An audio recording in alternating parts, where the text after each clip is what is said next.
வரஹ்மத்துல்லாஹி வபரகாத்துஹு. அல்ஹம்துலில்லாஹி ரப்பில் ஆலமீன். வஸ்ஸலாத்து வஸ்ஸலாமு அலா ரசூலில்லாஹி வ ஆலிஹி வ ஸஹ்பிஹி அஜ்மஈன்.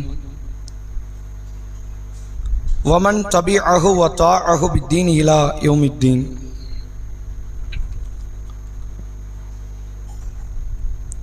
கண்ணியத்திற்கும் பெருமதிப்பிற்கும் உரிய எல்லாம் வல்ல அல்லாஹுவின் நல்லடியார்களே, அல்லாஹுடைய பேரருளால் வாரந்தோறும் வெள்ளிக்கிழமை மக்ரிப் தொழுகையை தொடர்ந்து மார்க்க சொற்பொழிவு நிகழ்ச்சியை நாம் கேட்டறிந்து கொண்டு வருகிறோம். கடந்த ஒரு மாதங்களாக நபிகளார்க்குரிய எண்ணிக்கை என்கிற தலைப்பில் அல்லாஹ்வுடைய ரசூல் அவர்கள் சில குறிப்பிட்ட நம்பரை எண்ணிக்கையை குறிப்பிட்டு அது சார்ந்த செய்திகளாக சொன்னதை நாம் தொகுத்து பல மார்க்க சட்டங்களையும் பல்வேறு தரப்பட்ட நபிமொழிகளையும் நாம் அறிந்து கொண்டோம். இன்ஷா அல்லாஹ் இந்த வாரத்திலிருந்து அடுத்த 4 வாரங்கள் வானவர்கள் என்கிற தலைப்பின் கீழ் ஈமானினுடைய மிக முக்கியமான ஒரு அஸ்திவாரமாக பார்க்கப்படுகிற மலக்குமார்கள் தொடர்பான அவர்களை நம்ப வேண்டிய அவசியம் என்ன என்பதும், அவர்களுடைய தோற்றங்கள், உருவ அமைப்புகள், அவர்களுடைய பண்புகள், குணாதிசயங்கள், அவர்களுக்கென்று வழங்கப்பட்டிருக்கக்கூடிய பணிகள், வேலை சுமைகள், இன்னும் அவர்களை பற்றிய தவறான முஸ்லிம் மக்கள் மத்தியில் இருக்கிற நம்பிக்கைகள் என்ன என்பதை பலதரப்பட்ட செய்திகளை இந்த வானவர்கள் என்கிற தலைப்பின் கீழ் இன்ஷா அல்லாஹ் நாம் அறிந்து கொள்ள இருக்கிறோம். அல்லாஹ் தன்னுடைய திருமறை குர்ஆனில் ஈமான் கொண்ட இறையச்சவாதிகள் பண்பை குறித்து சூரா பக்ராவினுடைய ஆரம்ப வசனங்களிலே அல்லாஹ் பேசுகிறான். அலிஃப் லாம் மீம் தாலிகல் கிதாப் லா ரைப ஃபீஹி ஹுதல் லில் முத்தகீன். இது வேதம், இதில் எந்த சந்தேகமும் இல்லை, இறையச்சவாதிகளுக்கு இது நல்லுபதேசமாக வழிகாட்டியாக இது இருக்கிறது. அல்லதீன யுக்மினூனல் கைப், அவர்கள் மறைவானதை நம்புவார்கள். இன்னும் அவர்கள் வேதங்களை, இதற்கு முன்னால் உள்ள வேதங்களை நம்புவார்கள் என்றெல்லாம் அல்லாஹ் பின்னால் பேசுகிறான். அப்ப ஈமான் கொண்டவர்கள்ட்ட இருக்கிற ஒரு முக்கியமான பண்பு என்னவென்றால், கண்ணால இந்த விஷயத்தை பார்க்கலைன்னா கூட அல்லாஹ் சொல்கிறான், அல்லாஹுடைய ரசூல் அவர்கள் சொல்கிறார்கள் என்றால் அதை நம்புவார்கள். கண்ணால பார்த்தா எப்படி நம்புவாங்களோ அப்படி ஒரு நம்பிக்கையாக நம்புவார்கள். நம்ம கண்ணுக்கு ஒரு பொருள் கருப்பா தெரியுது, உலகமே சேர்ந்தது வெள்ளைன்னு சொன்னா கூட நம்ம மறுத்து பேசுவோம். என் கண்ணுக்கு அது கருப்பா தான் தெரியுது, அது கருப்பு தான். அப்ப கண்ணால பார்த்தா உலகமே சேர்ந்து மறுத்தால் கூட எப்படி அதில் நியாயம் கற்பிப்போமோ, உலகமெல்லாம் போய் தான் சொல்லுது, நான் தான் கரெக்டா சொல்றேன், நம்முடைய கண் சொல்வதற்கு எப்படி நாம் வக்காலத்து வாங்குவோமோ, ஈமான் சார்ந்து நபியவர்கள் மறைவானது என்று குறிப்பிட்ட நிகழ்வுகளையும் அப்படி ஒரு நம்பிக்கை வெளிப்படுத்த வேண்டும் என்று இஸ்லாம் பேசுகிறது. அப்படி ஏராளமான நம்பிக்கைகளை இஸ்லாம் மறைவானது, அதை நீங்க அறிவை கொண்டு எல்லாம் சிந்திக்க முடியாது. தர்க்க ரீதியான வாதங்களை எல்லாம் கொண்டு அதை நீங்க பெரிய அளவில் நிரூபிச்சிட முடியாது. இஸ்லாம் இருக்குன்னு சொல்லிச்சுன்னா நம்ம இருக்குன்னு நம்பிடணும், அவ்வளவுதான். அப்படி என்ன மாதிரியான நம்பிக்கைகள் இருக்கிறது என்றால், ஜின்கள் என்ற ஒரு படைப்பை இஸ்லாம் நம்ப சொல்லுகிறது. அதே போன்று மனிதர்கள் படைக்கப்படுவதற்கு முன்னால் அரிசி படைக்கப்பட்டது, தண்ணீர் படைக்கப்பட்டது, அல்லாஹ் இந்த உலகத்தை 6 நாட்களில் படைத்தான் என்ற அந்த படைப்பு ரீதியான காரியம் மறைவானதில்லை, நம்ம இது வரைக்கும் பார்த்தது கிடையாது. அல்லாஹ் சொல்லிதான் நமக்கு தெரியும். அதை அறிவியல் ரீதியாக நிரூபிக்க முடியாது. அரிசி இருந்துச்சு அல்லது படைக்கப்பட்டது என்று நிரூபிக்க முடியுமான்னு கேட்ட முடியாது. ஜின்களை அது போன்றுதான். இப்ப ஜின்களை நம்புகிறோம், அரிசியை நம்புகிறோம். இதற்கு பிறகு, மரணத்திற்கு பிறகு இன்ஷா அல்லாஹ் சொர்க்கத்தை, நரகத்தை மனித சமுதாயம் அடைய இருக்கிறது. அதை அறிவியலை கொண்டு நிரூபிக்க முடியாது. தத்துவ ரீதியாக நியாயப்படுத்தலாம். எப்படி நியாயப்படுத்தலாம்னா, இந்த உலகமே இறைவன் ஒரு சோதனைக்கு படைச்சிருக்கிறான், கெட்டவர்கள் எல்லாம் நல்லா வாழ்றாங்க, நல்லவர்கள் எல்லாம் பாதிக்கப்படுறாங்க, அப்ப இறைவன்ட்ட ஒரு உலகம் இருக்கும், அங்க சொர்க்கம் போகிறது இருக்கு, நரகம் போறது இருக்குன்னு தத்துவ ரீதியாக நியாயப்படுத்தலாமே ஒழிய அறிவார்ந்த கருத்தால் அதை நியாயப்படுத்த முடியாது. அதெல்லாம் மறைவானது. கபர்ல ஒரு வாழ்க்கை இருக்குன்னு இஸ்லாம் சொல்கிறது, அது மறைவானது. அது எந்த ஒரு அறிவியல் சார்ந்த கருத்துக்களை கொண்டு நியாயப்படுத்த முடியாது. பாருங்க, இப்போ ஒருத்தர் அடக்கம் செய்யப்பட்டார், கபரை தோண்டி பார்த்தா உள்ள அதிகமான நெருப்புகள் இருப்பதை பார்த்தோம். இல்லை, எந்த ஒரு உலகத்தில் இங்கே அப்படி நடக்காது, அப்படிலாம் சொல்லவும் முடியாது. ஏனென்றால் இந்த நம்பிக்கைகள் யாவும் மறைவானது. வெளிப்படையா இது நடக்கும் இருந்தா அதை மறைவானது பட்டியலை சேர்க்க வேண்டியது இல்லை. அதை வெளிப்படையில கபருக்குள்ளதான் நெருப்பு இருக்குன்னு தெரியுது, அப்ப உண்மையில தண்டனை நடக்குன்னு தெரிஞ்சிருமா இல்லையா? அதே போன்று ஜின்கள் இன்ன பிற இஸ்லாம் சொன்ன நம்பிக்கை சார்ந்த விஷயங்களை கண்ணெதிரில் பார்த்துட்டு அதை மறைவானது பட்டியலில் சேர்க்க வேண்டாம். நம்ம எப்படி அமெரிக்கர்களை நம்புறோமோ, இன்ன பிற நிறம் உள்ளவர்கள் மொழிக்காரர்கள் எப்படி நம்புறோமோ, வானவர்களை எப்படி நம்பிட்டு போயிடலாம். அப்போ வானவர்களை, ஜின்களை, இன்ன பிற நம்பிக்கைகளை இஸ்லாம் எப்படி நம்ப சொல்லுகிறது என்றால், இவர்களை உங்கள் அறிவால நீங்கள் தொட முடியாது, எட்ட முடியாத இடத்துலதான் இவங்க இருக்கிறாங்க. அல்லாஹ் இவர்கள் உண்டுன்னு சொன்னதனால் நீங்க நம்பிட்டு போங்க. அல்லாஹ்வுடைய ரசூல் அவர்கள் இவர்கள் உண்டு என்று சொன்னதால் நீங்கள் நம்பி விட்டு செல்ல வேண்டும். அப்படிப்பட்ட நம்பிக்கைகளில் ஒரு நம்பிக்கை தான் வானவர்களை நம்ப வேண்டும் என்பதை மார்க்கம் நமக்கு சொல்லித்தரக்கூடியதை பார்க்க முடிகிறது. இந்த வானவர்களை நம்புறதுங்கிறது சும்மா கடந்து போற ஒரு நம்பிக்கை கிடையாது. இது எந்த அளவுக்கு முக்கியமான நம்பிக்கைனா, இஸ்லாம் ஒரு 6 அடிப்படை நம்பிக்கைகளை கொண்டு ஈமான் நிலைநிறுத்தப்பட்டிருக்கு. 6 அடிப்படை நம்பிக்கை. இந்த 6 தான் நம்பிக்கைன்னு கேட்ட கிடையாது, 6 தாண்டி நிறைய இருக்கு. இந்த 6க்குள்ள ஜின்கள் கிடையாது. அப்ப ஜின்னை நம்பாம இருந்துட்டா அவர் காஃபிர் ஆயிருவார். ஜின்களை நம்பணும். ஷைத்தான் அந்த 6க்குள்ள உண்டா? கிடையாது. ஷைத்தானை நம்பணும். ஷைத்தான்னு ஒரு கேரக்டர் ஒருத்தர் இருக்கிறான் அப்படின்னு நம்பணும். அப்ப 6 நம்பிக்கைன்னு ஏன் சொல்லப்படுதுன்னா, இது அடிப்படை, மற்றதெல்லாம் கிளைகள். இந்த 6 என்னது? அடிப்படையான நம்பிக்கைகள். இப்ப இஸ்லாமிய கடமைகள் நமக்கு தெரியும், 5 கடமைன்னு சொல்லுவோம். ஷஹாதத்தை மொழிவது, தொழுகை, நோன்பு, ஜக்காத்து, ஹஜ் என்று சொல்லுவோம். 5 தான் கடமையான்னு கேட்டா கிடையாது. அதை தாண்டி நூற்றுக்கணக்கான கடமை இருக்கு. தாய் தந்தைக்கு பணிவிடை செய்யணும், மனைவிக்கு கண்ணியம் காட்டணும், கணவனுக்கு பணிவிடைகளை செய்யணும், பிள்ளைகளை அரவணைக்கணும் அப்படின்னு அடுக்கிக்கிட்டே போலாம். அண்டை வீட்டாருக்கான உரிமைகள், சொந்த பந்தங்களை அரவணைக்கணும் அப்படின்னு நிறைய இருக்கு.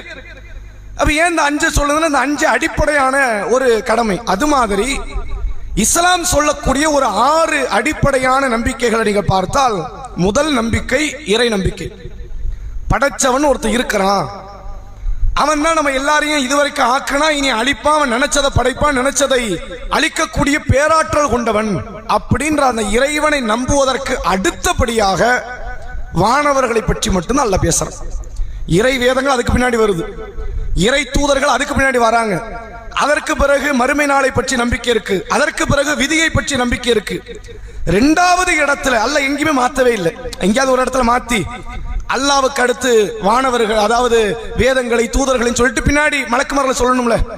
பெரும்பான்மையான இடத்துல நீங்க பார்க்கலாம், அல்லாவின் நம்பிக்கைக்கு அடுத்தபடியான நம்பிக்கையாக அல்லாஹ் எதை சொல்கிறான் என்றால் வானவர்கள் அப்படிங்கிற வார்த்தையை பயன்படுத்தலாம்.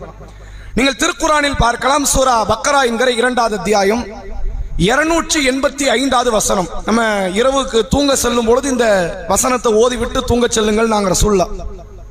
தொழுகையில் அதிகமான நேரங்கள்ல இமாம்கள் ஓதக்கூடிய இந்த வசனத்தை நீங்க கேள்விப்பட்டிருக்கலாம். ஆமன ரசூல் என்கிற வசனம். அல்லாஹ் அதுல சொல்றான், ஆமன ரசூலு பிமா உன்சில இலைஹி மிர் ரப்பிஹி. தன் இறைவனிடத்தில் இருந்து தனக்கு அருளப்பட்டதை இந்த தூதர் நம்புகிறார். ரசூல்லாவை பத்தி அல்லாஹ் இதுல பேசுறான். ஆரம்ப வார்த்தை யாரை பத்தி தான்? ரசூல்லாவை பத்தி. ரசூல்லா எதை நம்புறாருன்னா, அல்லாஹ் கிட்ட இருந்தா வேத வகை செய்தி வருதுன்னு அவர் நம்புறார். முதல்ல அவர் நம்பணும்ல. நம்ம குரான் தான், அது இறைவேதம் தான் நம்ம நம்புற மாதிரி முதல்ல யார் நம்பணும்? யாருக்கு இது அருளப்படுதோ அவர் நம்பணும். அப்ப அல்லாஹ் சொல்றான், ஆமன ரசூலு பிமா உன்சில இலைஹி மிர் ரப்பிஹி. தன்னுடைய இறைவனிடத்தில் இருந்துதான் தனக்கு வேத அறிவிப்பு வருகிறது என்று இந்த தூதர் நம்புகிறார். முதல்ல அவர் நம்பிட்டார். அடுத்து அல்லாஹ் சொல்கிறான், வல் முஃமினூன், இறை நம்பிக்கை கொண்டவர்களும் நம்புகிறார்கள். குல்லுன், அந்த இறை நம்பிக்கை கொண்டவர்கள் ரசூல்லா உட்பட ஏனைய இறை நம்பிக்கை கொண்டவர்கள் எதையெல்லாம் நம்புகிறார்கள் என்றால், ஆமன பில்லா, அல்லாஹ்வை நம்புகிறார்கள். ஓ மலாயிக்கா, வானவர்கள், ஓ மலாயிக்கத்திஹி, வானவர்களை நம்புகிறார்கள். ஓ குத்துபிஹி, அவனுடைய வேதங்களை நம்புகிறார்கள். ஓ ருசூலிஹி, அவனுடைய தூதர்களை நம்புகிறார்கள். 6 நம்பிக்கைகள் அல்ல, இங்க 4 தான் சொல்றான். ஏன்னா இந்த வசனத்துக்கு 4 தான் அவசியம். அதனால தான் 4 பத்தி எல்லாம் பேசுறான். வஹி தொடர்பானது 4 தானே. அல்லாஹ் வஹியை கொடுக்கறான், வானவர் வகியை கொண்டு வராரு, அந்த வகி தான் வேதம். அந்த வேதம் யாருக்கு கொடுக்கப்படுது? தூதருக்கு. அந்த நாளை பத்தி மட்டும் பேசுறான். ஏன் மறுமையை பத்தி இங்க பேசல அப்படின்னா இது வகி தொடர்பானது இல்ல. ஏன் விதியை பத்தி பேசுறேன்னா அது வகி தொடர்பானது இல்ல. இந்த வசனம் வகியை பத்தி பேசப்படுவதனால வகிக்கு தொடர்புடையது நாள் தான். கொடுக்கிறவன் அல்லாஹ், கொண்டு வர்றது வானவர். எதை கொண்டு வராங்க? வேதத்தை கொண்டு வராங்க. யாரு கொண்டு வராங்க? தூதர்மார்களுக்கு கொண்டு வராங்க. அந்த நாளை அல்லாஹ் பட்டியல் எடுக்கிறான். ஆமன பில்லா, அதாவது அல்லாஹ் ரப்பல் ஆலமீன் சொல்கிறான், ஆமன பில்லாஹி வ மலாயிகத்திஹி வ குத்துபிஹி வ ரசூலிஹி. இந்த ஈமான் கொண்டவர்கள் அல்லாஹ்வை நம்புகிறார்கள், அவனுடைய வானவர்களை நம்புகிறார்கள், அவனுடைய வேதங்களை நம்புகிறார்கள், அவனுடைய தூதர்களை நம்புகிறார்கள். லா நுஃபர்ரிகு பைன அஹதி மிர் ரசூலிஹி, தூதர்மார்களுக்கு மத்தியில் நாங்கள் எந்த விதமான பாகுபாடை காட்ட மாட்டோம் என்று நம்புகிறார்கள். வகாலு சமிஅனா வ அத்தஅனா, நாங்கள் கேட்டோம் கட்டுப்பட்டோம் என்று அவர்கள் சொல்லுகிறார்கள். குஃப்ரானக்க ரப்பனா வ இலைக்கல் மஸீர், இறைவா உன்னிடத்தில் நாங்கள் மன்னிப்பு தேடுகிறோம், நீயே எங்களுடைய எஜமானன். ரப்பனா என்ற வார்த்தைக்கு எங்களுடைய அதிபதி எஜமானன். வ இலைக்கல் மஸீர், உன் பக்கமே நாங்கள் மீளுகிறோம் அப்படிங்கிற ஒரு பிரார்த்தனை தொடர்பான ஈமானை வெளிப்படுத்துகிற ஒரு வாசகத்தை அல்லாஹ் இங்க சொல்லும்போது எதை சொல்றான்னு கேட்டா, அல்லாஹ்வை நம்புவார்கள், அல்லாஹ்வுடைய வானவர்களை நம்புவார்கள், அல்லாஹ்வுடைய வேதங்களை நம்புவார்கள், அல்லாஹ்வுடைய தூதர்களை நம்புவார்கள். அவர் தன்னுடைய நம்பிக்கைக்கு அடுத்தபடி எதை பத்தி பேசுறான்ல, வானவர்களை பற்றி பேசக்கூடிய வசனத்தை நம்மால் பார்க்க முடிகிறது. அதே போன்று இன்னொரு வசனத்தை இங்க பார்க்கலாம். திருக்குரானில் சூரா நிசா என்கிற 4வது அத்தியாயம் 136வது வசனம். அதில் அல்லாஹ் சொல்றான், யா அய்யுஹல்லதீன ஆமனு, ஈமான் கொண்டோர்களே, ஆமினு பில்லா வ ரசூலிஹி, அல்லாஹ்வையும் அவனுடைய தூதரையும் நீங்கள் நம்புங்கள். வல் கிதாபில்லதி நஸ்ஸல அலா ரசூலிஹி வல் கிதாபில்லதி அன்ஸல மின் கப்லு, இந்த தூதருக்கு அருளப்பட்ட வேதத்தை நம்புங்க, இவருக்கு முன்னால் உள்ள தூதர்மார்களுக்கு அருளப்பட்ட வேதத்தை நம்புங்க அப்படின்னு நான் சொல்லிட்டேன். இதுல வானவரை பத்தி பேசல. ஆனா எங்க வானவரை பத்தி சொல்றான் அப்படின்னா அடுத்த வார்த்தையில ஆரம்பிக்கிறான், ஒமை யக்ஃபுர், யார் நிராகரிக்கிறார்களோ, பில்லா அல்லாஹ்வை யார் நிராகரிக்கிறார்களோ, ஓ மலாயிகத்திஹி, அவனுடைய வானவர்களை யார் நிராகரிக்கிறார்களோ, ஓ குத்துபிஹி, அவனுடைய வேதங்களை யார் நிராகரிக்கிறார்களோ, ஓ ருசூலிஹி, அவனுடைய தூதர்களை யார் நிராகரிக்கிறார்களோ, வல் யௌமில் ஆஹிரி, இன்னும் இறுதி நாளை யார் நிராகரிக்கிறார்களோ, மறுமை நாள். அது அழிக்கப்படுவதும் மறுமை நாள்ல வரும், அழிக்கப்பட்டு பிறகு உண்டாக்கப்படுவதும் மறுமை நாள்ல வரும். இந்த 2 நாளையும் நம்பணும். முன்னே சொன்னா அது 2 நாள். மறுமை நாள்ங்கிறது அழிக்கப்படுறது ஒரு நாள், உண்டாக்கப்படுறது ஒரு நாள். அப்ப அந்த மறுமை நாளை நம்ப வேண்டும். யார் ஒருத்தர் நம்ப மறுக்கிறாங்களோ, அல்லாஹ்வையோ வானவர்களையோ தூதர்களையோ வேதங்களையோ இறுதி தீர்ப்பு நாளையோ ஒருவர் நம்ப மறுப்பாரையானால் ஃபக்கது தல்ல தலாலம் பஈதா, தூரமான வழிகேட்டில் இருக்கிறவன் யாருன்னா அது இவன் தாங்கிறான்ல. அமல்கள்ல குறை வச்சவன சொல்லல, அல்லது வேற வேற மனித உரிமைகள்ல குறை வச்சவனை பத்தி சொல்லல. இதெல்லாம் தப்பு.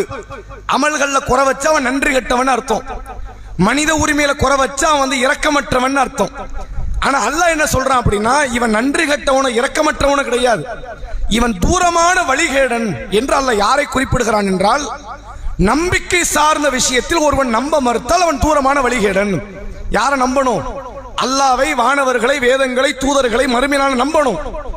ஒருத்த யாராவது இதுல எதையாவது நம்ப மறுத்துட்டான் அப்படின்னா அவன் வழிகேடன், இஸ்லாத்தை விட்டு வெளியே போனவன் என்கிற கருத்தை அல்லாஹ் இந்த வசனத்தில் சொல்லித் தரக்கூடியதை நம்மால் பார்க்க முடிகிறது. அதே போன்று இன்னொரு வசனத்தில் அல்லாஹ் பேசுறான். சூரா பக்கரா 2வது அத்தியாயம் 177வது வசனம். அதுல அல்லாஹ் என்ன சொல்றான் அப்படின்னா, லைசல் பிர் அன்து வல்லு உஜூஹக்கும் கிப்லல் மஷ்ரிகி வல் மக்ரிப், கிழக்கு நோக்கியோ மேற்கு நோக்கியோ திரும்புவது உங்களுக்கு நன்மை கிடையாதுங்கிறான். இந்த திசையை நோக்கி திரும்புறது இருக்குல்ல, இந்த திசை பக்கம் தலையை திருப்பினா நன்மை, அந்த திசை பக்கம் தலையை திருப்பினா நன்மைன்னு எது நம்பிக்கை இருந்தா அது தப்புங்கிறான்ல. ஒருவேளை அன்றைக்கு அறியாமை கால மக்கள்கிட்ட அந்த நம்பிக்கை இருந்திருக்கலாம். கிழக்கு நோக்கி முகத்தை திருப்பினா நன்மை, மேற்கு நோக்கி முகத்தை திருப்பினா நன்மை. இன்னைக்கு கூட நீங்க மக்கள்கிட்ட இந்த திசைகளை வைத்த மூட நம்பிக்கைகளை பார்க்கலாம். வடக்கு பக்கம் தான் வீடு இருக்கணும், அல்லது தூங்கும் போது வடக்கு பக்கமா தலை வச்சு படுக்கணும், அப்படி வடக்கு அதுக்குன்னு ஒரு நன்மை இருப்பதை போன்று இந்த திசைகளை வைத்து அது சார்ந்த ஜாதகத்தை நம்பக்கூடிய மக்கள் இருக்கிறாங்க. ரசூலுல்லாஹ் காலத்தில் ஒருவேளை இருந்திருப்பாங்க. அப்ப அல்லாஹ் என்ன சொல்றான், கிழக்கு நோக்கி திரும்புறது நன்மை கிடையாதுங்கிறான், மேற்கு நோக்கி திரும்புறது நன்மை கிடையாது சொல்லிட்டு அல்லாஹ் சொல்றான், வலாக்கின்னல் பிர் மன் ஆமன பில்லாஹ். மாறாக எது நன்மை என்றால் அல்லாஹ்வை நம்பிக்கை கொண்டு, ஒல் யௌமில் ஆகிர் மறுமை நாளை நம்பிக்கை கொண்டு, ஒல் மலாயிகா இதுல மட்டும்தான் 2-3வது இடத்துல மாணவர்களை சொல்றான். அல்லாஹ்வை நம்பிக்கை கொண்டு, மறுமை நாளை நம்பிக்கை கொண்டு, ஒல் மலாயிகா வானவர்களை நம்பிக்கை கொண்டு, ஒல் கிதாப் இன்னும் வேதத்தை நம்பிக்கை கொண்டு. தூதர்மார்களை இதுல கொண்டு வரல, இதுல இந்த வசனத்தை எதை கொண்டு வரல, இறை தூதர்களை நம்பிக்கை கொள்ள வேண்டும் என்பதை அல்ல கொண்டு வரல. அப்ப அல்லாஹ்வை நம்பிக்கை கொண்டு, மறுமை நாளை நம்பிக்கை கொண்டு, வானவர்களை நம்பிக்கை கொண்டு, வேதத்தை நம்பிக்கை கொள்வது நன்மை. அது மட்டுமில்லாமல் ஒன் நபியீன ரசூல் என்ற வார்த்தையை சொல்லாம இங்க எப்படி ஒரு வார்த்தை பயன்படுத்துறான், நபிமார்களை நபியின்கிற வார்த்தையை சொல்லி அப்படி தூதர்களை நினைவுபடுத்துறோம். இதுக்கு முன்னாடி வந்த எல்லா வார்த்தையிலும் எப்படி வரும்னா ரசூல்ங்கிற வார்த்தை வரும். அப்ப இறை தூதர்மார்களை நபிமார்களை நம்பிக்கை கொள்வது. அத்தல் மால அலா ஹுப்பிஹி ரவில் குர்பா வல் யதாமா வல் மசாக்கீன வபன சபீல் வஸாயிலீன வஃபிர் ரிகாப். இன்னும் உங்களுடைய பொருளாதாரத்திலிருந்து நீங்கள் சிலருக்காக வேண்டி நன்மை புரியக்கூடியது. எப்படிப்பட்ட நன்மையாக அது யாருக்கு இருக்கணும்னு கேட்டால் உங்களுடைய நெருங்கிய உறவுக்காரர்கள், அது மட்டுமில்லாமல் அனாதைகள், ஏழைகள், வழிபோக்கர்கள், உங்கள்கிட்ட யாசகம் கேட்கக்கூடிய இடத்தில் உள்ளவர்கள், அடிமைகள், இவர்களுக்கு நீங்க தர்மம் செய்யுங்கள், அது நன்மை. அது மட்டுமில்லாமல் அகாம ஸலா தொழுகை நிலைநாட்டுங்கள், வஆத்த ஸக்கா ஜக்காத்தை கொடுங்கள், வல் மூஃபூன பி அஹதிஹிம் இதா ஆஹது நீங்கள் ஒப்பந்தங்களை ஏதேனும் செய்திருந்தால் அந்த ஒப்பந்தங்களை நிறைவேற்றுங்கள், வஸ்ஸாபிரீன ஃபில் பஅஸாயி வதர்ராயி வஹீனல் பஅஸ் உங்களுக்கு துன்பம் ஏற்படும் போது, அது நோய் ரீதியான, உடல் ரீதியான அல்லது மன ரீதியான எந்த துன்பம் வந்தாலும் சரி பொறுமையாக இருப்பது, இது மட்டும்தான் நன்மை. நன்மைக்கு பட்டியல் போடுறான். எது நன்மைனா கிழக்கு நோக்கி திரும்புறது நன்மை இல்லை, மேற்கு நோக்கி திரும்புறது நன்மை இல்லை. எது நன்மை? ஈமான் கொள்வது நன்மை, தர்மம் செய்வது நன்மை, தொழுவது நன்மை, ஜக்காத்து கொடுப்பது நன்மை, ஒப்பந்தங்களை நிறைவேற்றுவது நன்மை, பொறுமையாக நடப்பது நன்மை என்று சொல்லிவிட்டு அல்லாஹ் சொல்றான், உலாயிக்கல்லதீன சதகு இவர்கள் தான் உண்மையாளர்கள், ஓ உலாயிக்க ஹுமுல் முத்தகூன் இவர்கள் தான் இறையச்சவாதிகள் அப்படின்னு அல்லாஹ் பட்டியலிடுறான். அப்ப இந்த வசனத்தில் அல்லாஹ் என்ன சொல்றான், வானவர்களை நம்ப வேண்டும் என்பதை இந்த வசனம் நமக்கு சொல்லித் தரக்கூடியதை பார்க்குது. இப்ப இத்தனை வசனங்கள் திருக்குரானில், இத்தனை பல வசனங்கள் வானவர்களை நம்புவதனுடைய அவசியம் என்ன, நம்ப மறுத்துட்டா நம்ம காஃபிர். வானவர்கள் நம்பல, நம்ம அல்லாஹ்வை நம்பிட்டோம், தூதர்களை நம்பிட்டோம், வேதத்தை நம்பிட்டோம், எல்லாத்தையும் நம்பியாச்சு. வானவர்களை நம்ப மறுத்துட்டா நம்ம யாரு? இஸ்லாத்தை விட்டு வெளியேறி காஃபிர். எப்படி இறைவனை நம்பலைன்னா ஒருவன் நிரந்தர நரகத்திற்குரியவனோ, வானவர்களை நம்பாவிட்டாலும் அவன் நிரந்தர நரகத்திற்குரியவனாகத்தான் பார்க்கப்படுகிறான். ஏன் அப்படி பார்க்கப்படுறான்? நீங்க வானவரை நம்பலைன்னா அந்த வானவரை பத்தி பேசுற குரானை நம்பலைன்னு அர்த்தம். அதான் அர்த்தம். குரான்ல ஒரு பகுதி நம்பிட்டு இன்னொரு பகுதி நம்பலன்னு அது என்ன அர்த்தம்? குரானை நம்பல. குரானை நம்பலைன்னா அந்த குரான் யாருக்கு வந்தது? நபி நம்பலைன்னு அர்த்தம். குரானையும் நம்பல, நபி நம்பலைன்னா அதை கொடுத்த யாரை நம்பல? அல்லாஹ்வையும் நம்பலன்னு அர்த்தம். அதான் அதுக்கான அர்த்தம். அப்ப ஈமான் கொள்வதனுடைய மிக முக்கிய ஒரு அஸ்திவாரமாக நபி அவர்கள் அல்லாஹ் குரானிலே சொல்லுகிறான், நீங்கள் வானவர்களை நம்ப வேண்டும் என்பதை அந்த வசனம் பேசுவதை பார்க்க முடியுது. ஹதீஸ்ல வானவர்கள் நம்புறதனுடைய அவசியத்தை நீங்க பார்க்கலாம். சஹீஹ் முஸ்லிமினுடைய முதல் நபிமொழி ஈமான் அப்படிங்கிற அந்த தலைப்பின் கீழே முஸ்லிம்ல முதல் நபிமொழியாக இமாம் முஸ்லிம் ரஹிமஹுல்லாஹ் அவர்கள் பதிவு செய்கிறார்கள். ஒரு முறை ரசூல்லா தன் தோழர்களோட அமர்ந்து கொண்டு பேசிக்கிட்டு இருக்கிறாங்க. வெளியூர்ல இருந்து ஒருத்தர் வரார். அந்த செய்தி ஆரம்பிக்கும் போது வெளியூருக்காரன் தான் வரும். எதை வச்சு ஒருத்தர் வெளியூருக்காரன் அவங்க முடிவு எடுத்தாங்க அப்படின்னா, அவர் நம்ம இதுவரைக்கும் ஊர்ல பார்த்ததே கிடையாது, அப்படி ஒரு பரிச்சயமற்ற ஒரு நபர். அதனால இவங்க என்ன பண்ணிட்டாங்க, அந்த ஹதீஸை அறிவிக்கக்கூடிய ஒரு வெளியூருக்காரன்னு போட்டு அறிவிச்சிட்டார். வெளியூர்ல இருந்து ஒருத்தர் வந்திருக்கிறார். பொதுவா பாலைவன பகுதி அன்றைய கால அவங்களுடைய சூழ்நிலை, இந்த பயணத்துல வந்தாங்கன்னு இங்க பரட்ட தலை இருக்கும், அவங்க முகமெல்லாம் புழுதி படிஞ்சிருக்கும், ஆடையெல்லாம் அழுக்கா இருக்கும். ஆனா வந்தவர் எப்படி இருந்தாரு தெரியுமா? பக்கத்து வீட்டுல ஏதோ குளிச்சு ரெடியாகி ஃப்ரெஷ்ஷா பெருநாளைக்கு இப்போ வந்தா இப்படி வருவா அப்படி வந்திருக்கிறாங்க. நல்ல அழகா தலையை வாரி குளிச்சு வெண்மையான ஆடையை அணிந்து விட்டு ஒருவர் வந்தா எப்படி இருப்பாரோ அப்படி இருந்தார். பார்க்க நல்ல மாப்பிள மாதிரி இருந்தார். வந்தவர் என்ன பண்ணாருன்னா, ரசூல்லா பக்கத்துல வந்து உட்கார்ந்துட்டார். நபி அவர்களுடைய தொடை முட்டுப்பகுதியோட இணைச்சு, தன்னுடைய தொடை முட்டுப்பகுதி இணைச்சு நெருக்கமா உட்கார்ந்துட்டாங்க. உட்கார்ந்து சில கேள்விகளை கேட்டாங்க. ஃபக்பிர்னி அனில் இஸ்லாம், ஃபக்பிர்னி அனில் ஈமான், ஃபக்பிர்னி அனில் இஹ்சான். ஒரு 3 கேள்வி. இஸ்லாம்னா என்ன, ஈமான்னா என்ன, அழகிய முறையில் வழிபடுவதுனா என்ன அப்படின்னு கேள்வி கேட்கிறாங்க. அப்ப ரசூலுல்லாஹ் ஒவ்வொரு கேள்விக்கும் பதில் கொடுக்கறாங்க. இஸ்லாம்னா என்ன தெரியுமா? அதாவது அல்லாஹ்வை தவிர வேற கடவுள் இல்லைன்னு ஏத்துக்கணும். முகமது அவர்கள் அல்லாஹ்வுடைய தூதர் தான். ஷஹாதத்தை மொழியணும், தொழுகை நிலைநாட்டணும், ஜக்காத்தை கொடுக்கணும், அதே மாதிரி ஹஜ்ஜி செய்யணும், நோன்பு வைக்கணும் அப்படின்னு அவங்க சொல்றாங்க ரசூலுல்லாஹ். ரெண்டாவது கேள்வியா கேட்கறதுக்கு முன்னாடி அந்த பக்கத்துல வந்து உட்கார்ந்தவர் என்ன பண்றாரு? சதக்த, நீங்க என்ன பண்ணிட்டீங்க? உண்மையை சொல்லிவிட்டீர்கள். பக்கத்துல வந்து உட்கார்ந்தவர் கேள்வி கேட்க வந்தார். சில பேர் கேள்வி கேட்பாங்க மார்க்க ரீதியா, அதை மார்க்க ரீதியாக தெரிந்தவர்கள் அதற்கான பதிலையும் கொடுப்பாங்க. பதில் கொடுத்தோம் நீங்க உண்மையை தான் சொன்னீங்க அப்படின்னு சொல்றோம்னா ஆல்ரெடி அவர் பதில ரெடி பண்ணிட்டு தான் வந்திருக்கிறான்னு அர்த்தம். அதனால அர்த்தம் தெரியாம கேட்கறது வேற. இவர் எப்படி வந்து கேட்கிறாரு? ஆல்ரெடி பதில் தெரிஞ்சு வச்சிருக்கிறாரு. தெரிஞ்சு வச்சுக்கிட்டு என்ன பண்றாரு? கேள்வி கேட்கிறாரு. இஸ்லாம்னா என்னன்னு கேட்கிறாரு. ரசூலுல்லாஹ் பதில் கொடுத்தா என்ன பண்றாங்க? சதக்த, நீங்க உண்மையை தான் சொல்றீங்க அப்படிங்கிறாங்க. சஹாபாக்களுக்கு ஆச்சரியம். கேள்வியும் அவர் தான் கேட்டாரு, பதில வாங்கிட்டு என்ன பண்றாரு? உண்மையை சொல்லிட்டீங்கிறாரு. வித்தியாசமா தெரியுது சஹாபாக்களுக்கு. ரெண்டாவது அவங்க என்ன கேள்வி கேட்கிறாங்கன்னா, ஃபக்பிர்னி அனில் ஈமான், ஈமான்னா என்னன்னு எனக்கு சொல்லித்தாங்க அப்படின்னு கேட்கிறாங்க. அப்ப ரசூலுல்லாஹ் சொல்றாங்க, அன் துக்மின பில்லாஹ், அல்லாஹ்வை நீ நம்பணும், ஓ மலாயிகத்திஹி, வானவர்களை நம்பணும், ஓ குத்துபிஹி, அவனுடைய வேதங்களை நம்பணும், ஒரு ருசூலிஹி, அவன் தூதர்களை நம்பணும், ஒல் யௌமில் ஆகிர், இறுதி நாளை நம்பணும், ஓ துக்மின பில் கத்ரி கைரிஹி வ ஷர்ரிஹி, நன்மை ஏற்பட்டாலும் தீமை ஏற்பட்டாலும் அல்லாஹ்வுடைய கதிர் விதி அடிப்படையில் தான் நடக்கிறது என்று நீங்க நம்பணும். 6 நம்பிக்கை ரசூலுல்லாஹ் சொல்றாங்க. அல்லாஹ்வை, வானவர்களை, வேதங்களை, தூதர்களை, மறுமை நாளை, விதியை 6 நம்பிக்கை நம்பணும் அப்படின்னு ரசூலுல்லாஹ் சொல்றாங்க. இதுக்கு அவர் என்ன பண்றாரு? சதக்த, நீங்க உண்மையைத்தான் சொல்றீங்க அப்படிங்கிறாங்க. அடுத்தடுத்த கேள்வி நடக்குது, இதெல்லாம் முடிஞ்சாச்சு. அப்ப அவர் புறப்பட்டு போறார். வந்தாரு, கேள்வி கேட்டார். ஒரு 4 கேள்வி கிட்ட கேட்டிருக்கிறாரு. ரசூலுல்லாஹ் பதில் பண்ணோன்னு ஒவ்வொரு கேள்விக்கு என்ன சொல்றாங்க? நீங்க உண்மையை சொன்னீங்க, உண்மையை சொன்னீங்கன்னு சொல்லிட்டு போயிட்டார். போன உடனே ரசூல் என்ன பண்றாங்க? உமர் ரதியல்லாஹு அவங்களை அழைச்சு, உமர் இங்க வாங்க, இப்ப வந்தவரை பாத்தீங்கன்னா கூட்டுவாங்கிறாங்க. அவர் போயிட்டாரு. கொஞ்ச தூரம் ஆயிடுச்சு, கொஞ்ச நேரம். உமர் ரதியல்லாஹு போறாங்க, ஆளையே காணும். அவ்வளவு ஸ்பீடெல்லாம் ஒருத்தர் போயிருக்க முடியாது. போய் பார்த்துட்டு சொல்றாங்க, அல்லாஹ்வுடைய தூதர் வந்த மனுஷன் எங்க போனான்னு தெரியல. அப்ப ரசூல் ஸல்லல்லாஹு அலைஹி வஸல்லம் அவர்கள் அந்த செய்தியில சொல்றாங்க, அத்தத்ரி மனி ஸாயில், உமரே கேள்வி கேட்டது யாருன்னு உங்களுக்கு தெரியுதான்னு கேட்கிறாங்க. அப்ப உமர் ரதியல்லாஹு அவர்கள் சொன்னார்கள், அல்லாஹு ரசூலுஹு அலம், அல்லாஹ்வும் அல்லாஹ்வுடைய தூதருமே நன்கறிந்தவர்கள். ரசூலுல்லாஹ் சொல்றாங்க, ஃபஇன்னஹு ஜிப்ரீல், வந்தவர் வானவர் ஜிப்ரீல் அலைஹிஸ்ஸலாம் தான் வந்திருக்கிறாங்க. அதாக்கும் யுஅல்லிமுக்கும் தீனக்கும், அவர் வந்ததற்கான காரணம் உங்கள் மார்க்கத்தை உங்களுக்கு கற்றுத் தருவதற்காக வந்திருக்கிறாங்க. இது ஆரம்ப சூழ்நிலை. சஹாபாக்கள் நிறைய பேர் மார்க்க ரீதியா கேள்வி கேட்க பயந்தாங்க, தயங்கினாங்க. அப்ப நீங்க கேட்கல, அல்லாஹ் என்ன பண்ணிட்டான்? வானவர்களை அனுப்பி நீங்க போய் கேளுங்க, அவர் பதில கொடுப்பார். இப்படி மார்க்கம் போய் சேருமா இல்லையா என்று அல்லாஹ் ஏற்பாடு செஞ்சது. அப்ப இந்த செய்தியில ஈமான்னா என்னங்கிறதுக்கு ரசூலுல்லாஹ் விளக்கம் கொடுக்கறாங்க. இந்த 6 விஷயத்தை நம்புறதுக்கு பேர் தான் ஈமான். ஒருத்த நம்பிக்கை இல்லைன்னா அவன் என்ன அர்த்தம்? அவன்கிட்ட ஈமான் இல்லைன்னு அர்த்தம். ஈமான் இல்லைன்னா குஃபர் இருக்குன்னு அர்த்தம். இஸ்லாத்தை விட்டு அவன் வெளியேறி விட்டான், இஸ்லாத்தை ஏற்கவில்லை என்கிற கருத்தை இந்த செய்திகள் சொல்லக்கூடியதை பார்க்க முடியுது. எனவே வானவர்களை நம்புறது சாதாரண நம்பிக்கை கிடையாது. வானவர்கள் உண்டா? அது உண்டுங்கிறாங்க, நம்மளும் நம்ம நம்பிட்டு போவோம். இப்படி கிடையாது. அல்லாஹ்வை எப்படி நம்புறோமோ வானவர்கள் அப்படி நம்பணும். அல்லாஹ் இருக்கிறான் நம்புறோம்ல, வலுவா நம்புறோம். ரசூலுல்லாஹ் வந்தாங்க, வேதத்தை சொன்னாங்கன்னு எப்படி நம்புறோம்? அப்படி ஒரு நம்பிக்கையாக வானவர்கள் உண்டு.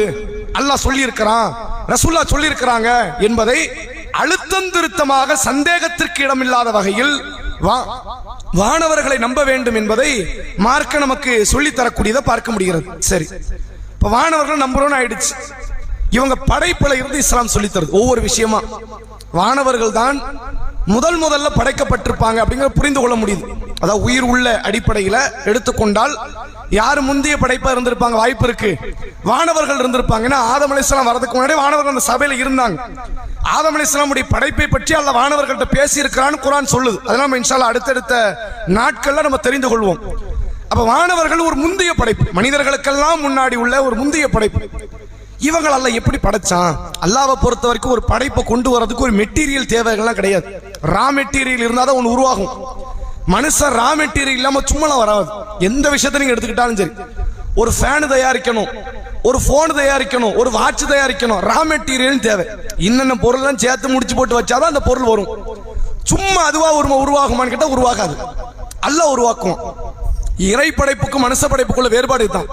நம்ம எதையாவது பொருளை வச்சு மாத்தி திணிச்சு என்ன பண்ணுவோம், ஒரு பொருளை உருவாக்குவோம். அல்லாஹ் எதுவுமே இல்லாம கொண்டு வருவோம். முழு துனியாவுமே அப்படித்தானே கொண்டு வந்தான். நம்ம பார்க்கக்கூடிய கேட்கக்கூடிய எல்லா விஷயத்தையும் எப்படி பண்ணான், ஒண்ணுமே இல்லாம கொண்டு வந்தான். ஆனால் சில படைப்பு என்ன செய்வான்னு கேட்டா, ஒரு பொருள்ல இருந்து அந்த படைப்பு உருவாக்குவோம். இதுவும் அல்லாஹ்வுடைய பண்புல ஒண்ணு. எல்லா பொருளையுமே எதுவுமே இல்லாமல் உருவாக்குன அல்லாஹ் என்ன செய்வான், ஒரு சில படைப்புகளை மட்டும் என்ன செய்யறான்னு கேட்டா, ஒரு பொருள்ல இருந்து இன்னொன்றை உருவாக்குகிற ஒரு பண்பு அல்லாஹ்ட்ட உண்டு. அப்படி மனிதனை களிமண்ல அல்லாஹ் படைச்சிருக்கிறான். ஜின்களை ஒரு படைப்பு நெருப்பை கொண்டு அல்லாஹ் படைச்சிருக்கிறான். அப்படி ரசூலுல்லாஹ் சொல்லக்கூடிய செய்தி நீங்க பார்க்கலாம். சஹீஹ் முஸ்லிம் 2996வது நபிமொழி. ஆயிஷா ரதியல்லாஹு அன்ஹா அவங்க அறிவிக்கிறாங்க, ரசூலுல்லாஹ் சொல்றாங்க, குலிக்கத்தில் மலாயிகா மின் நூர், வானவர்கள் வெளிச்சத்தில் ஒளியில் இருந்து படைக்கப்பட்டவர்கள். வானவர்கள் அல்லாஹ் எதிலிருந்து படைக்கிறான், வெளிச்சத்தில் இருந்து படைக்கப்பட்டவர்கள். அதே போன்று குலிக்கல் ஜான்னு மின் மாரிஜி மின்னார், ஒரு கொழுந்து விட்டு எறியக்கூடிய நெருப்புல இருந்துதான் ஜின்கள், அதுதான் ஜானுங்கிற வார்த்தையை ரசூலுல்லாஹ் பயன்படுத்துறாங்க. ஜின்கள் கொழுந்து விட்டு எறியக்கூடிய நெருப்பில் இருந்து படைக்கப்பட்டவர்கள். ஆதமு மிம்மா உசிஃப லக்கும், ஆதம் அலைஹிஸ்ஸலாம் அவர்கள் உங்களுக்கு தெரிந்ததை போன்றுதான் அவர்கள் களிமண்ணால், சுடப்பட்ட களிமண்ணால் படைக்கப்பட்டார்கள் என்பதை நபிகள் நாயகம் ஸல்லல்லாஹு அலைஹி வஸல்லம் அவர்கள் சொல்லி தராங்க. நம்ம வானவர்களுடைய படைப்பு, அதனுடைய ரா மெட்டீரியல் என்ன, ரா மெட்டீரியல் வச்சு படைக்கணும் அவசியம் கிடையாது. அல்லாஹ் எதையுமே ரா மெட்டீரியல் வச்சு தான் படைக்கிறது கிடையாது.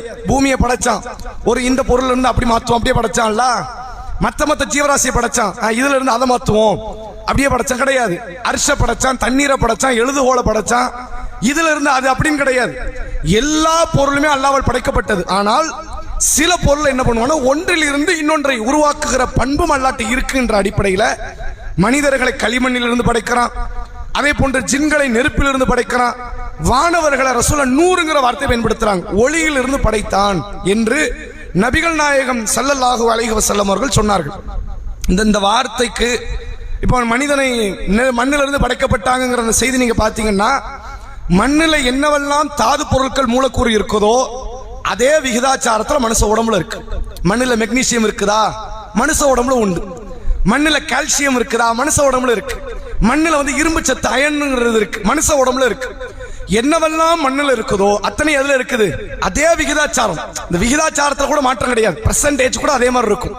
இவ்வளவு பெர்சன்டேஜ் இந்த மண்ணில் இருக்குன்னா மனுஷ உடம்புல அதே மாதிரி தான் இருக்கிறான். அப்படி கண்டுபிடிச்சிருக்கிறாங்க இன்றைக்குள்ள அறிவியல் உலகம். அப்ப அது மாதிரி இந்த நெருப்பு ஒளியிலிருந்து வானவர்கள் படைக்கப்பட்டாங்கன்னா அதை ஏதோ ஒரு அறிவியலை கூட அல்லாஹ் சொல்லி இருக்கலாம், அல்லாஹ் ஆலம். ஏனென்றால் திருக்குரானில் ஒரு செய்தி வருது, வானவர்கள் பூமியில இருந்து அல்லாஹ் கிட்ட மேலேறி செல்லக்கூடிய காலம் இருக்குது, அவங்களை பொறுத்த வரைக்கும் அது ஒரு நாள், நாம கணக்கிடக்கூடியது 1000 வருடங்களுக்கு நிகரானது அப்படின்னு மார்க்கம் சொல்லுது. இன்னைக்கு உலகம் கண்டுபிடிச்சிருக்குது, இருக்கிறதுலயே மிக விரைவான ஒரு பொருள்னா அது லைட் தான். லைட் ஸ்பீடுன்னு சொல்லுவாங்க. இப்ப இந்த பூமியில இருக்கிறதெல்லாம் கிலோமீட்டர் கணக்கு வைப்போம்ல, கிலோமீட்டர் மைல் கணக்கு அப்படின்னு வைப்போம். பூமியை கடந்து உள்ளதை கிலோமீட்டர்ல கணக்கு வைக்க முடியாது, சும்மா சொல்லிக்கலாம். பூமியில இருந்து சூரியன் 15 கோடி கிலோமீட்டர், நம்மள போய் டேப் வச்சு அளந்துட்டு வந்தோம் கிடையாது. அப்ப எதை வச்சு இது அத்தனை கோடி கிலோமீட்டர், இது இத்தனை கோடி கிலோமீட்டர் கண்டுபிடிக்கிறான் அப்படின்னா, இந்த லைட் ஸ்பீடுன்னு சொல்லி அதுக்கு ஒரு மெஷர்மெண்ட் உண்டு. ஒளி என்ன செய்யணும் கேட்டா, எல்லா பொருளை விட மிக விரைவாக பயணிக்கக்கூடியது. ஒரு நொடி பொழுது கிலோமீட்டர் 1000 கோடி கிலோமீட்டர்கள் எல்லாம் கடந்து போகக்கூடிய அளவிற்கு ஒரு பிரம்மாண்டமான ஒரு விரைவு பொருள் தான் இது ஒளி, வெளிச்சம், விளக்கு. அந்த ஒளியுடைய வேகத்தை தான் இன்றைக்கு உலகத்துல அதிவேகமான ஒரு காரியம் அப்படின்னு சொல்றாங்க. ஒருவேளை அதை கூட அல்லாஹ் இந்த வார்த்தையின் மூலமாக நினைவுபடுத்தலாம். அல்லாஹ் குர்ஆன்ல சொல்றானே, நீங்கள் கணக்கிடுவதை போன்று 1000 வருஷத்துக்கு நிகரான ஒண்ணுல தான் அவங்க ஒரு நாள்ல போறாங்க. நம்ம போய் எவ்வளவு நாள் ஆகும், 1000 வருஷம் வாழவாது முடியுமா, வாழ கூட முடியாது. 1000 வருஷம் போகக்கூடிய டிராவல் அவங்க ஒரு நாள்ல போயிருவாங்க. அப்ப ஒளியின் வேகத்தை தான், அந்த அறிவியலை தான் இதுல நினைவுபடுத்துறானோ என்று நம்மளை நினைக்க வைக்கிற மாதிரியான ஒரு காரியத்தை இந்த செய்தியில நமக்கு சொல்லி தரக்கூடியதை பார்க்க முடிகிறது. எனவே வானவர்கள் ஒளியால் படைக்கப்பட்டார்கள் என்பதை பார்க்கிறோம். அதே போன்று வானவர்களை பொறுத்தவரை அவர்கள் படைப்புல, உருவ அமைப்புல நம்மளை விட்டு கொஞ்சம் வேறுபட்டவங்க. நம்மள மாதிரிலாம் கிடையாது. அவங்க எப்படி இருப்பாங்கன்ற சொல்லல, அவங்களுடைய முகம் இப்படி இருக்கும், கண் இப்படி இருக்கும், காது இப்படி இருக்கும் சொல்லல, கைகள் கால்கள் இப்படிலாம் இருக்கும்ல மார்க்கம் சொல்லி தரல. ஆனா நம்மளை விட்டு வேறுபட்டவங்க என்பதை திருக்குரானில் ஒரு வசனத்தின் வாயிலாக புரிந்து கொள்ள முடிகிறது. சூரா ஃபாத்திர் 35வது அத்தியாயத்தின் முதல் வசனத்தில் அல்லாஹ் சொல்றான், அல்ஹம்துலில்லாஹி ஃபாத்திரி ஸமாவாத்தி வல் அர்த், வானங்கள் மற்றும் பூமியை முன்மாதிரியின்றி படைத்த அல்லாஹ்வுக்கே எல்லா புகழும். எப்படி படைச்சான் அல்லாஹ்? ஃபாத்திர்னாலும் படைச்சவன், காலிக்னாலும் படைச்சவன். இந்த ரெண்டு வார்த்தைக்குள்ள சின்ன டிஃபரெண்ட் என்னன்னு கேட்டா, காலிக்னா வெறும் படைப்பவன், அவ்வளவுதான். உண்டாக்குபவன், படைப்பவன், தயாரிப்பவன் அர்த்தம். ஃபாத்திர் என்ன தெரியுமா? ரோல் மாடலே கிடையாது, முன்மாதிரியின்றி படைப்பவன். இந்த பிளைட்ல இன்னைக்கு ஓட்டுறோம்ல, மனிதர்கள் ஓட்டுறாங்க, பயணிக்கிறோம். இந்த பிளைட்டுக்கான ஆரம்பத்தை கண்டுபிடிச்சது யாருன்னா ரைட் பிரதர்ஸ் அப்படிங்கிற ரெண்டு சகோதரர்கள் கண்டுபிடிச்சாங்க. நீங்க படிச்சிருக்கலாம். அவங்க எதை வச்சு கண்டுபிடிச்சாங்கன்னா, பறவையை பார்த்தான், பறவை பறக்கணும், நம்மளால ஏன் பறக்க முடியாது, நம்ம அந்த தொழில்நுட்பத்தை கண்டுபிடிப்போம். அப்படி கண்டுபிடிச்சதை இன்னைக்கு வந்து நவீன யுகத்துல வந்து பிளைட்டா வந்து நிக்குது. நம்ம எந்த பொருளை கண்டுபிடிச்சாலும் ஒரு பொருளை வச்சுதான் முன்மாதிரியை எடுத்து தான் இன்னொரு பொருளை கண்டுபிடிப்போம். ஆனா அல்லாஹ் அப்படி கிடையாது. பூமியை படைச்சான வேற ஒரு பூமியை பார்த்தா படைச்சான். பூமினா இப்படிதான் இருக்கும், ஆப்பிள் இப்படிதான் இருக்கும், மாதுளை இப்படிதான் இருக்கும், அண்ணாச்சி பழம் இப்படிதான் இருக்கு. அவனுக்கு என்ன தோணுச்சோ அது படைச்சிட்டான். முன்மாதிரியே கிடையாது. எதையுமே பார்த்து படைக்கிறது இல்லை, அவனுக்கு தோணுனதை படைப்பான். அப்படி படைச்சதுதான் இது. அதனால தான் ஃபாத்திர்ங்கிற வார்த்தையை பயன்படுத்தினா, அல்ஹம்துலில்லாஹி ஃபாத்திர ஸமாவாத்தி வல் அர்த், வானங்கள் மற்றும் பூமியை முன்மாதிரியின்றி படைத்த அல்லாஹ்வுக்கு எல்லா புகழும். ஜாயிலில் மலாயிகா, வானவர்களை அல்லாஹ் அமைக்கிறான். ருசூலன் உலி அஜ்னிஹத்தின் மஸ்னா வ சுலாஸ வ ருபா, இந்த வானவர்களுக்கு அல்லாஹ் என்ன செய்யறான்னு கேட்டா, இரண்டு இரண்டாகவோ மும்மூன்றாகவோ நான்கு நான்காகவோ இறக்கைகள் இறகுகள் உள்ளவர்களாக இந்த வானவர்களை அல்லாஹ் ஆக்குகிறான். வானவர்களுக்கு என்ன இருக்குன்னு ஆயிடுச்சு, ரெக்க உண்டுன்னு ஆயிடுச்சு. வானவர்களுக்கு குறைஞ்சது 2 ரெக்கையாவது இருக்குங்கிறது அந்த வசனம் சொல்லுது. 2 இருக்கும். சில வானவர்களுக்கு மும்மூணால வைப்பான், சில வானவர்களுக்கு 4 வைப்பான். நீங்க பாருங்களேன், மனிதர்கள் எல்லாரும் ஒரே மாதிரி இருப்பாங்க. ஆதம் அலைஹிஸ்ஸலாம் காலத்துல ஆரம்பிச்சு இப்ப வரைக்கும் அப்படித்தான். இல்ல ஆதம் அலைஹிஸ்ஸலாம் காலத்துல மனுஷங்களுக்கு 4 கண்ணு, இப்பதான் 2 ஆயிடுச்சு அப்படியே சொல்ல முடியும். உயரமான குறைஞ்சிருக்கும், அழகு வேணா குறைஞ்சிருக்கும், எது மாறாது. ஆதம் அலைஹிஸ்ஸலாம் காலத்துல எல்லா மனிதர்களுக்கு ஒரு 10 கை இருந்துச்சு, இப்பதான் நமக்கு எல்லாம் குறைஞ்ச எத்தனை கை வந்துட்டு, 2 கை வந்துட்டு அப்படியே சொல்லுவோம். நம்ம ஆதம் அலைஹிஸ்ஸலாம் எப்படி படைக்கப்பட்டாங்களோ, கியாமத் நாள் கடைசியில வரக்கூடிய பிள்ளை அப்படிதான் வரும். அதே மாதிரி 2 கண்ணு, 1 மூக்கு, 2 காது, 1 வாய், இப்படியே தான் பிள்ளை இருக்கும். வானவர்கள்ங்கிறது ஒரு படைப்பு தானே, ஒரே மாதிரி இருக்கணும்ல. அல்லாஹ் அப்படி இல்லைங்கிறோம். நான் இஷ்டத்துக்கு படைக்கிறேன்.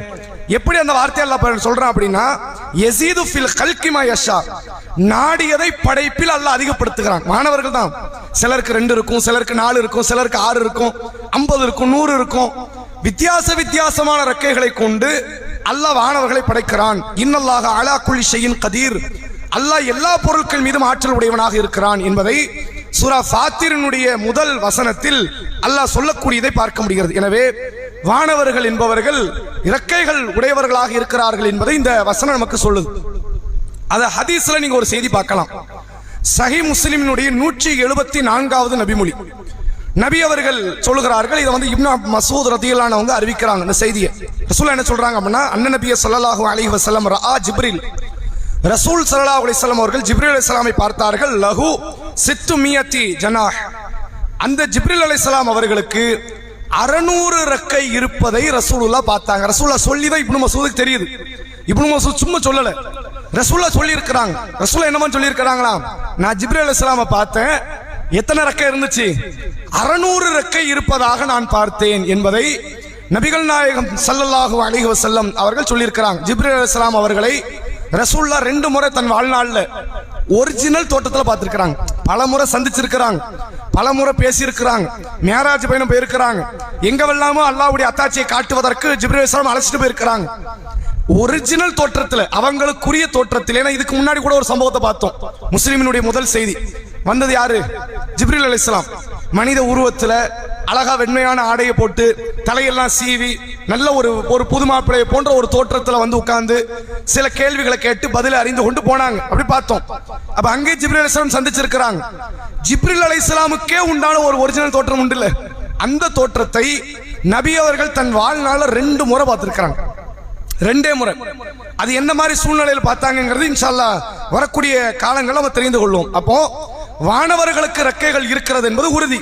குறைஞ்சது 2 ரெக்கை இருக்கும், 4 இருக்கும், 6 இருக்கும், 8 இருக்கும், எப்படினாலும் வைப்பான். அதுல அதிகபட்சம்ங்கிறது அல்லாஹ்வுடைய ரசூல் நமக்கு சொல்லல. 600 தான் அதிகபட்சம், அதுக்கு மேல கிடையாதுன்னு சொல்லல. ஜிப்ரீல் அலைஹிஸ்ஸலாமுக்கு 600 ரெக்கை இருக்கு. 600 ரெக்கை உடையவர்களாக வானவர் ஜிப்ரீல் அலைஹிஸ்ஸலாமை அல்லாஹ்வுடைய தூதர் அவர்கள் பார்த்தார்கள் என்ற செய்தி சஹி முஸ்லிமினுடைய 174வது நபிமொழியாக இருப்பதை நம்மால் பார்க்க முடிகிறது. அதே போன்று இந்த வானவர்கள் என்பவர்கள் இது என்னன்னா குர்ஆன் ஹதீஸ் சொல்லல, இந்த அடிப்படை நமக்கு உணர்த்துது.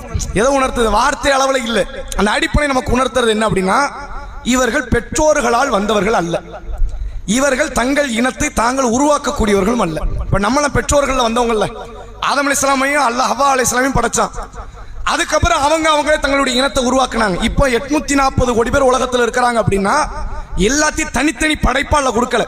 உங்களை இப்படி தனியா வேற படைக்கணும், அப்துல் காதர் இப்படி படைக்கணும், ஆமினாவை அப்படி படைக்கணும் அப்படின்னு தனித்தனியா படைக்கல. எல்லாமே அல்லாஹ்வுடைய படைப்பா இருந்தாலும் இந்த இனத்தை இந்த இனமே உருவாக்குச்சு. அதை இனப்பெருக்கம்ங்கிறது. இந்த இனப்பெருக்கங்கிறது யார்கிட்ட கிடையாது? வானவர்கள்ட்ட கிடையாது. அந்த குணாதிசயத்தை எல்லாம் விட்டு அவங்க வேறுபட்டவங்க. இவங்களுக்கு தாய் தந்தை கிடையாது, மனைவி பிள்ளைங்க கிடையாது, அது மாதிரியான ஆசாபாசங்கள் கிடையாது. அப்படிப்பட்ட ஒரு படைப்பு தான் இந்த வானவர்கள். இப்ப இந்த வானவர்களுடைய எண்ணிக்கை எவ்வளவு? இப்ப மனிதர்களை சொல்லிடலாம்ல, இப்ப 840 கோடி பேர் இருக்கிறாங்க, இதுக்கு முன்னாடி இத்தனை ஆயிரம் கோடி பேர் வந்திருக்க வாய்ப்பு இருக்கு, அதுக்கப்புறம் இத்தனை ஆயிரம் கோடி பேர் வர வாய்ப்பு இருக்குன்னு ஒரு அப்ராக்சிமேட்லி ஒரு அமௌண்ட் ஒரு விஷயத்தை நம்ம சொல்லிடலாம். இவ்வளவு பேர் இருக்கிறாங்க இல்ல இருந்தாங்கன்னு சொல்லிட வாய்ப்பு இருக்கு.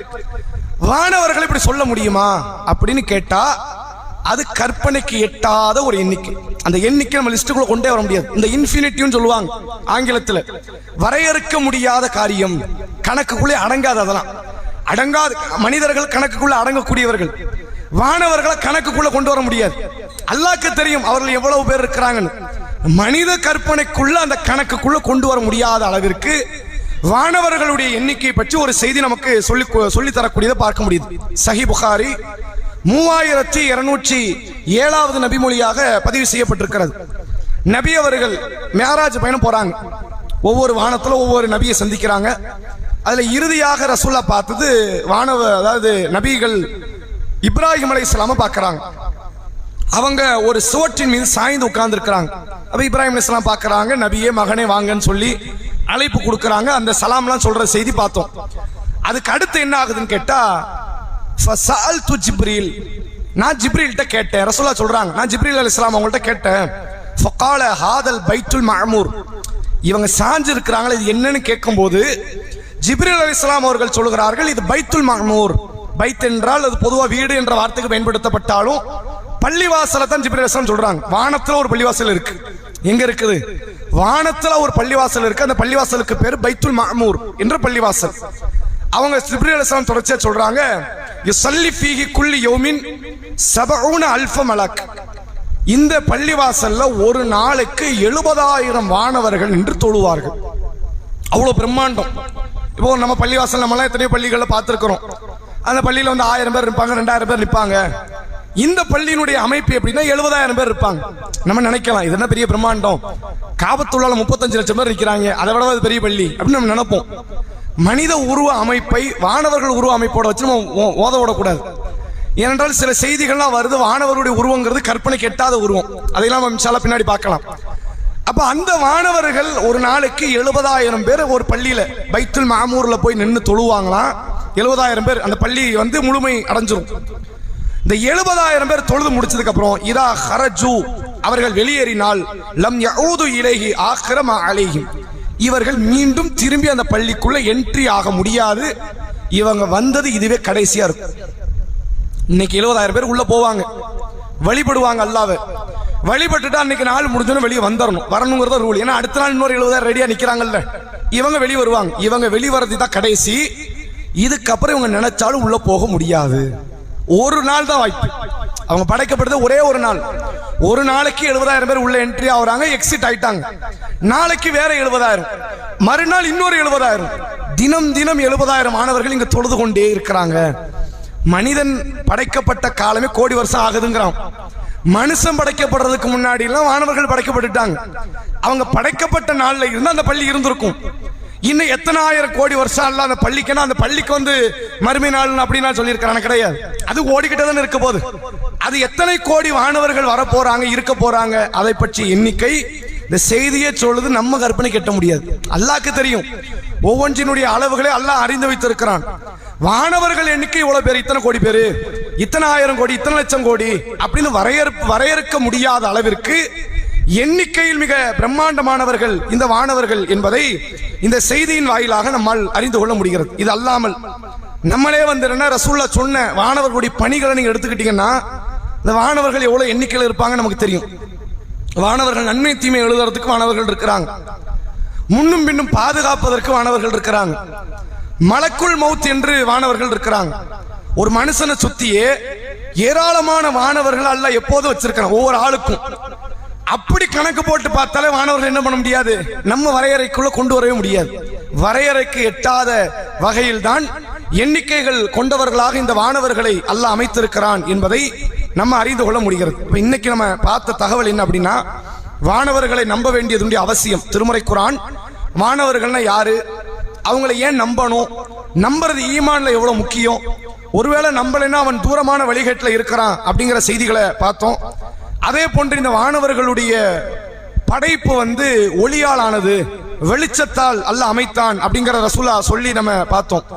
அதே போன்று இந்த வானவர்களுக்கு ரெக்கைகள் உண்டு என்று அல்லாஹ்வும் சொல்றான், ரசூலுல்லாஹ் சொல்லி இருக்கிறாங்க. ஜிப்ரீல் அலைஹிஸ்ஸலாமுக்கு நான் பார்த்தேன் 600 ரெக்கைகள் அப்படின்னு சொன்ன செய்திகளை நம்ம பார்த்தோம். அதே போன்று இந்த வானவர்கள் எண்ணிக்கை வரையறுக்க முடியாத அளவிற்கு தாறுமாறான எண்ணிக்கைகளை கொண்டவர்கள் என்பதை ரசூலுல்லாஹ் மிஅராஜ் பயணம் சென்றிருக்கும் போது பைத்துல் மஅமூர் என்கிற பள்ளிவாசலை குறித்து ஜிப்ரீல் அலைஹிஸ்ஸலாம் அவர்கள்ட்ட கேள்வியாக கேட்கும் போது நபி அவர்கள் அறிந்து கொண்டார்கள் என்பதை இத்தனை பல செய்திகள் வாயிலாக நம்ம தெரிந்து கொள்ள முடிகிறது.